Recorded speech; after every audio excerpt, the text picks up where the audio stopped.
Hello and welcome to Intro to Python for Maya Artists. I am Justin Israel and this is the first part in a series of videos I'm going to be doing on Python scripting language in Maya.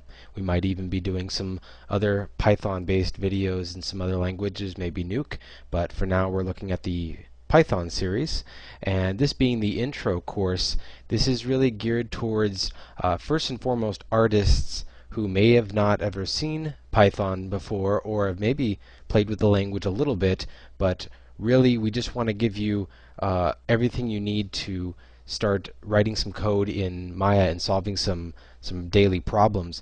Our goal at the end of this is to give you a fundamental working knowledge of the basic commands of Python and how they can be used in Maya, and we want to bring a level of automation into your daily workflow, and this really gives you a lot more power as an artist to be able to solve problems quickly as opposed to manually, things that you could have done automatically even. So this being an intro video, again, if you know Python, this may be a bit redundant for you.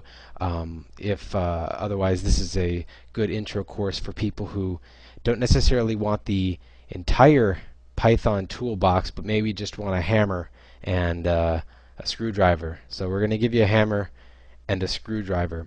So I want to talk first about so let me start by saying why Python? Why should we learn Python as artists? And the reason for that is that Python is very established and widespread. It's very fast to write and very easy to learn because of how easy it is to visually read and understand the concepts.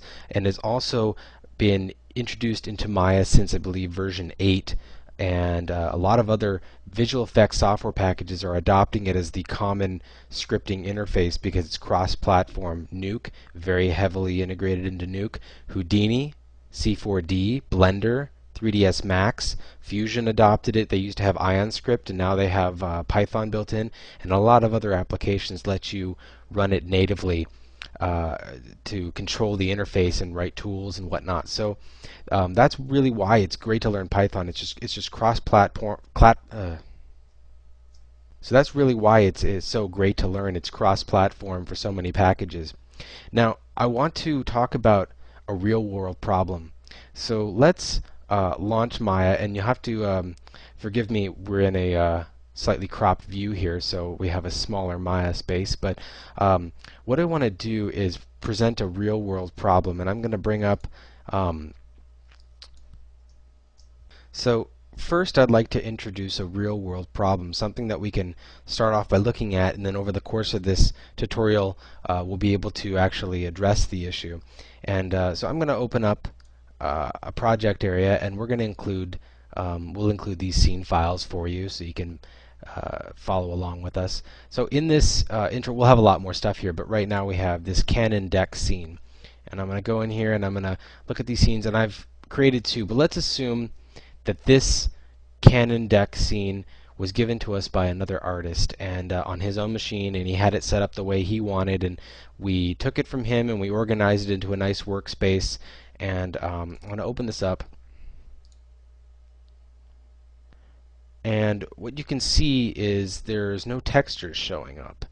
And let's look at why that could be. So we can click on one of these, and let's go over to the textures here. And as you can see, the textures aren't showing up. And what happened is his textures are located on somewhere that's common to his machine, but it's not on our machine. We don't have this full path, and Maya's trying to look for it in the wrong place. But there could be, in this scene, there's probably about 40 textures, but in even larger scenes there could be hundreds of textures, and you don't want to have to go through all these file nodes and change the paths by hand. So the idea is we want to try to solve this problem by changing all the paths in all the textures to a path that is appropriate for our machine so we can fix all the textures. So we'll get back to how to address this after we look at the basics of Python. So next, I want to open up an interpreter, and we're going to open up a Python interpreter by loading up terminal. I'm on a Mac, so I have terminal. Linux has terminal as well, and if you're on Windows, you can get to terminal. It's the command shell, and you don't have Python installed by default if you're on Windows. So you're going to have to go and download Python. It's not necessary, but if you just want to play with it like I'm going to show you here, you can download Python. We'll include a document with this video, and we'll show you how to install Python on Windows. But if you're on a Mac or Linux, you have it already. And on a Mac, you could get to terminal also by typing in terminal here and hitting enter from Spotlight. So we have terminal open, and what I'm going to do is I'm going to type the word Python, and that puts us into a Python interpreter. Now Maya has this built in, and that's how it processes all the Python code that you give it. But you can run this by itself and kind of play with it like a sandbox, and it's a really good way to learn and test the tools, test all the code, see what it does. You're not going to break anything, and it's just I to this day pop this open and keep it open and test all kinds of little snippets in here just to remember what things do, because I can't remember everything all the time. So I pop this open, and I'm going to start going through the basics of Python.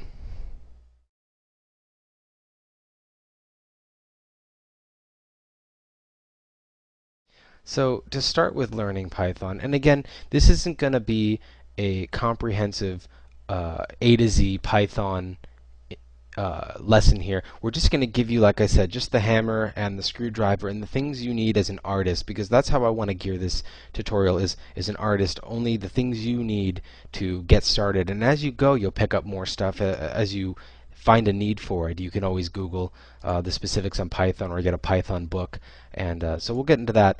But to start off, I want to talk about Python. It's an object-oriented language, and that means object-oriented. Everything you deal with in Python is an object. It's a smart container. So what do I mean by that? There are types in Python, and Python sees these types and knows how to use the types. Let's just give you a couple examples of the types there are. There's an int. An int is just a number without a decimal, 1, 10, 100, 1,000. There's a float. Float is any kind of decimal number. There is a string. Strings are words. There's another one called a list. And there's a tuple, and there's also a dictionary. Now these are just the basics. There's a couple more than this, but these are pretty standard, and these are kind of what you'll use as you write your basic scripts, and you'll learn more as you go along. So let's give you examples of an int. An int is 1, 100, 1,000, and I'm just typing these and hitting enter, and it's spitting it back to me. But you could also use the keyword print if I wanted to print a lot of things. So you can put print in front of anything and it'll print it. So moving along here, we have these objects. Now these are just values, but if we want to basically look at an object, if you remember math, back in math when you had to use variables and you thought you'd never have to use them, well, let's start using them now. So if I type the letter x equals 1, and I could say x is anything, but in this case let's just call it x equals 1. And I can print x, and x is 1. I've given it a value. I can set x to 2. I can do math. Now, Python knows how to do math because it knows what to do with int objects. I can do 2 plus 3.14, and I get decimal precision. Now, I can create a float. I can say f equals 3.14. Print f 3.14. So I have f and I have x, and I can do f plus x, and it did the math and it kept the precision because it knows when it adds a float and an int to keep the integer precision. And let's do a string. Let's say s equals hello world. I can print s hello world. And now s is a string. Python knows it's a string. What happens if I do s plus x? And if you remember, x was an integer. We get an error. Python's telling us it doesn't know what to do when it's putting a string and an int together. You have to be more specific, or you have to help it. It needs rules to help bring those together. So it knows how to do numbers, but it doesn't know how to do a string and a float. Why? It's because it's an object. And now let me introduce, now that I've said objects, I'll show you a bit about functions. There are functions. Here's a good one called type. Type is a type function, and any kind of function can be called with parentheses at the end, and if you had any parameters, you would put them inside the parentheses. So type takes an object, and you can say x, and it tells you what kind of type that object is. X is an int, S is a string, F is a float. And that's how you use a function. If this type took more arguments, you could put more arguments in here like that, but we're not going to do that. And another interesting function when you're learning is the dir function. And what you can do is you can put an object in there as the parameter, and it tells you what's inside of it. Now this is where we're getting into the idea of objects being smart containers. So for our purposes, just ignore all this stuff with underscores. That's all built-in things that make this object do the cool stuff it can do. But for our purposes, we want to look at all this other cool stuff that's here, and I'll tell you why it's cool. Don't worry, I'll explain why it's cool. It looks kind of nerdy to start, but it's cool. Trust me. So S. Now, if we want to access any of these things, we can pick. Let's see. Let's do title. To access any of the child items, you could say dot title, and the dot tells it you want to access this title child of this S string. Now if I just hit enter, that's telling me that there's a method of this string called title. Well, if I want to run it like we did with the type command, I just put the parentheses in here, and when you see what it did, if I print S to compare it, it capitalized the string into a title format. And there's some other ones in here too. There's upper. I could do s.upper, hello world. I could do s.lower. If we actually had capital letters in there, it would force everything to lowercase. Now, an interesting thing is, how do you know what to do with these things? Well, you can look at documentation, you can Google, but you can also use this help command, which is really great for learning. So you can put in s dot, let's say upper, and hit enter, and it gives you some help. And it says, here's how you use it. S dot upper returns a string, returns a copy of the string converted to uppercase. I'm going to hit Q to get out of this. So that now we know how to use upper. Well, let's pick another thing to use. Let's try replace.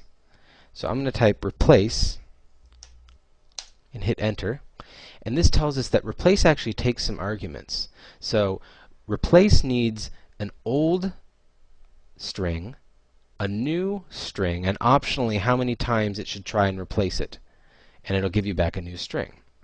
So I'm going to hit Q to get out of this. I'm going to type S replace. If I hit enter, I get an error saying, hey, remember this takes at least 2 arguments, so I'm going to hit up on my keyboard just to get that command back. And what I can do is I can type an old string, so let's say world, and a new string, u, and if I hit enter, it replaced world with u. And if S was hello world, world, world, and I did this again, it replaces all of them.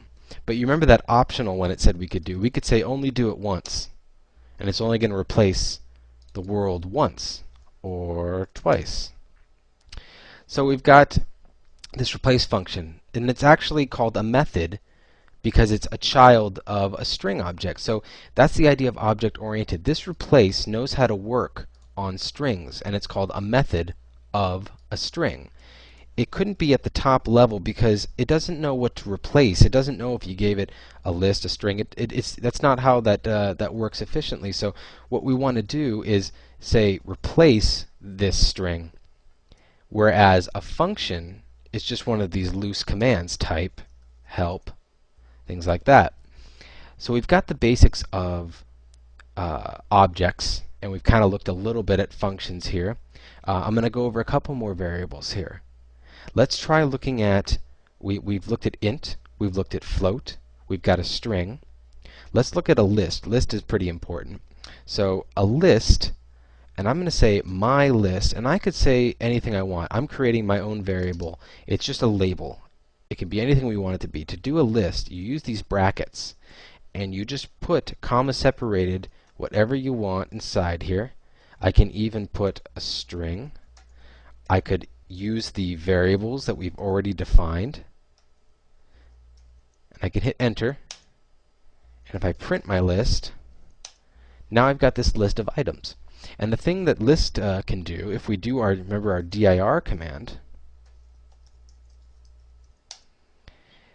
you see these things it can do. You can append to the list. You can count how many times something happens in a list. You could extend it with another list. Insert to a spot in the list, pop one off, remove, reverse the list. So let's try that real quick. Let's say my list reverse. Print my list. Now you can see it's backwards. And the way you can work with parts of a list is you can say my list, and you use those brackets again, and you give it an index. And in Python, lists start at 0 and go upward. So this would be 0, 1, 2, 3. And what you do is you say, I want the first item, which is 0. I'm going to put up again the second item, the third item. Now, how would I know how many? If I just had this list, how would I know how many items are in there? Well, there's a function that tells you the length of a list, and it's called len. And I can put something in there like my list, and that's how many items are in that list. And funny enough, len also works on strings. That tells me how long the string is. And if you remember, that's our string. It's 23 characters long. So what can we do with a list? Well, we got just one item, but what if we wanted to get a part of the list? What if I wanted to get the first, the second, and the third items in this list? I could say I want it to start at the beginning, and I want it to end. Now I actually think you want this. We'll give you the first, the second, the third, and then it stops right here, which is 3. So that's kind of the range. It's start from here, 0, 1, 2, 3, and you see this range that you would get. You can also do negative indexes from the back. If you remember, that would be backwards, -1, -2, -3. You can even play around with doing -1 to -2. Oops. Actually, you want -2, like that.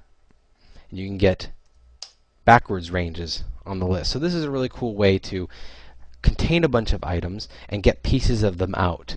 And you can even set, say you have my list and you want to change the second item in there.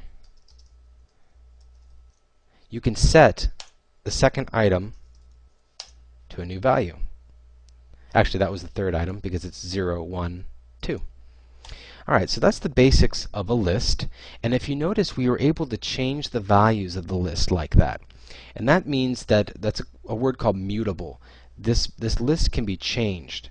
Now, a string, if you remember here, can also be treated like a list of characters. So if I do 0, I can get parts of the word.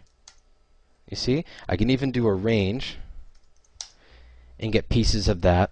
But what happens if I want to change a letter in here? We can't do that because a string is not mutable. You can't change it once you've set it. You could make a new string. You could copy it over to a new string and change it, but you can't change a string. And so that's the other type of container that's similar to a list, and it's called a tuple. And a tuple is kind of like a list with less functionality, and the way you make it is if we do my tuple, and you remember lists were like this. Tuples are exactly the same except you change and use the parentheses.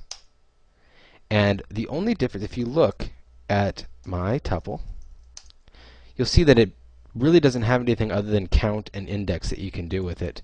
And that means that it's not mutable. You can't change stuff after you make one. So this is good for stuff that doesn't change over time. I can still do this. I can still get the indexes. But if I try to change one, can't do that. So tuples are great for things where it's a set of stuff that doesn't change over time. It's a set of things that are fixed for the time of the program or the time you're using it. You could do like a set of colors, red, green, blue, and those are the colors we have to work with, and we're not going to change those. The last thing is a dictionary, and you won't necessarily need this right away, but you will want to use it as you get more advanced. So a dictionary, just like we had brackets for a list, parentheses for a tuple, and these braces are a dictionary. And the way you can do a dictionary is really cool, is you can define a key. So you can say my key. Actually, let's do something easier. Let's just say red. And we're going to say red is 1. And then I can say blue is 2. And hit enter. And I'm going to print. And now we have this dictionary, and you can look up values. And the way you look it up, just like with lists and strings, you use these brackets. But instead of putting a number in here, we're going to use one of our keys. And that tells me it's 2. I can put red in here, and that says 1. And you can even set new keys.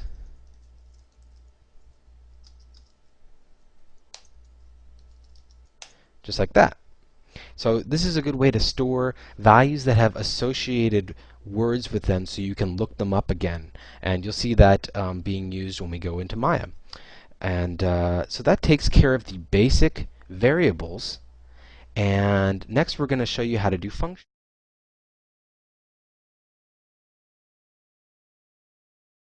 Okay, so functions.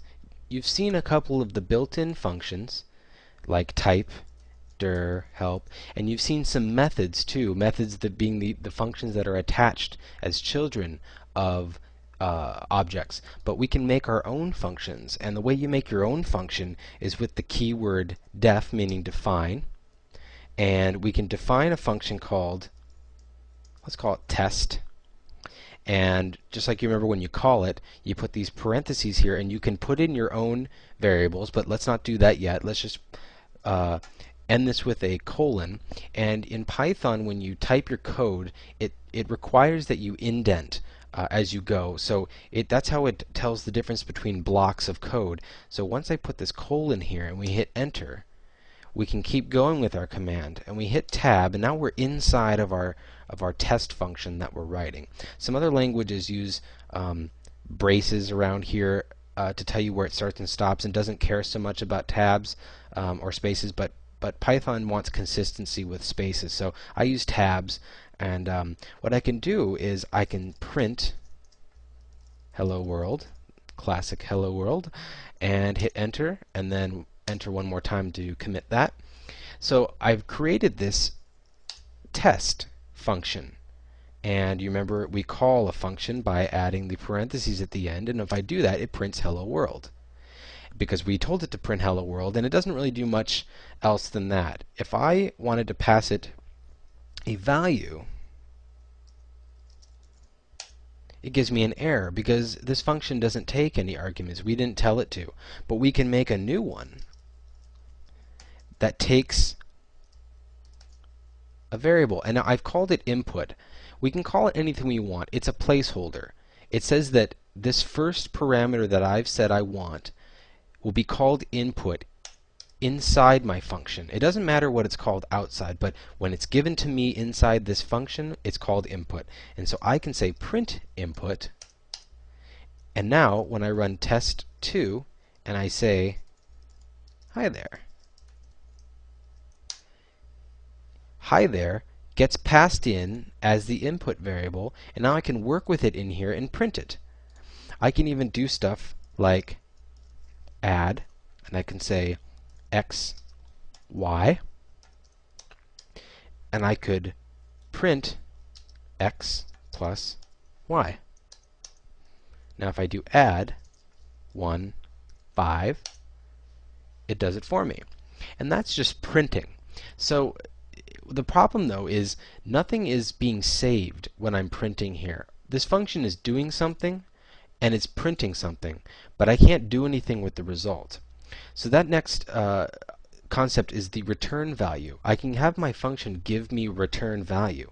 So if I change my add x, y, and I return x plus y, this says give me back this value. And anytime you put a return in here, it's going to leave the function and return back what you give it. So if I do add 1, 2, it prints 3, but I still haven't saved it yet. What I can do is I can save it, and just like we did creating our other variables, I can say value equals add 1 plus 2. Now if I print value, I've captured that return value. And I could have called this anything I wanted, but I called it value in this case. And now value, let's see what type it is. It's an int. So Python again knows that when you add these ints together, it should give you back an int, and it's given you an int value. So we understand functions and how to give them arguments, as they're called. These are arguments, and how to do a return value.